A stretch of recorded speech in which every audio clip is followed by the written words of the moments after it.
வணக்கம். இன்றைக்கி நம்ம ஜஸ்ட் குக் சேனலில் பருப்பு கீரை குழம்பு எப்படி பண்ணுறதுன்னு பார்க்கலாம்.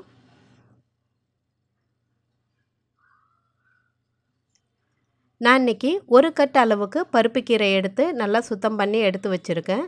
பருப்பு கீரை பார்க்குறதுக்கு கிட்டத்தட்ட வெந்தயக்கீரை மாதிரியே இருக்கும். இப்போது இதில் இருக்கிற இலைகளை மட்டும் நல்லா பறித்து எடுத்துகிட்டு கரெக்டாக ஒரு 2லேருந்து 3 முறை நல்லா தண்ணி விட்டு நல்லா அலசி தனியாக எடுத்து வச்சிடலாம்.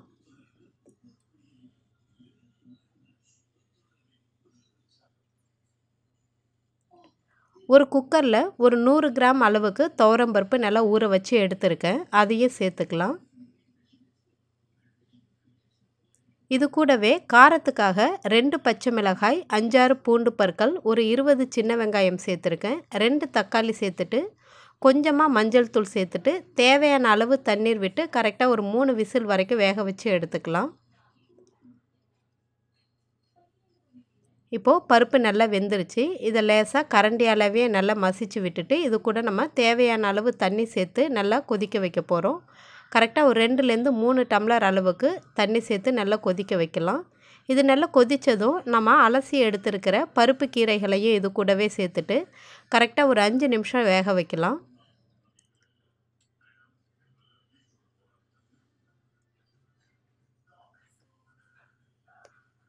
இது வேகிற நேரத்தில் சுவைக்காக கொஞ்சமாக நம்ம கல்லுப்பு சேர்த்துக்கலாம்.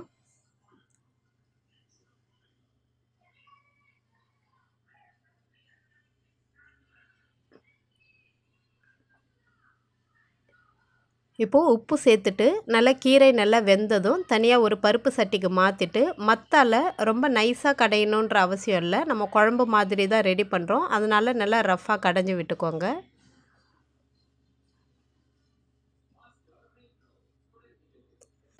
இப்போது இது ஓரளவு நல்லா கடைஞ்சாச்சு. இப்போ எப்படி தாளிக்கிறதுன்னு பார்க்கலாம். ஒரு சின்ன கடாயில் 1 டேபிள் ஸ்பூன் அளவுக்கு எண்ணெய் சூடு பண்ணிவிட்டு கொஞ்சமாக கடுகு, ஜீரகம், பெருங்காயத்தூள், காஞ்ச மிளகாய் சேர்த்து தாளித்து அது கூட கொட்டிடலாம். நம்ம தாளிப்பு வடகம் வச்சுருக்கோம் அப்படின்னா அதையும் கூட சேர்த்து தாளிச்சிக்கலாம். இதில் நம்ம இப்போது ரொம்பவே சூப்பரான ரொம்ப எளிமையான பருப்பு கீரை குழம்பு தயாராகிடுச்சு. நீங்களும் ட்ரை பண்ணி பார்த்துட்டு எப்படி இருந்துச்சுன்னு சொல்லுங்கள். நன்றி, வணக்கம்.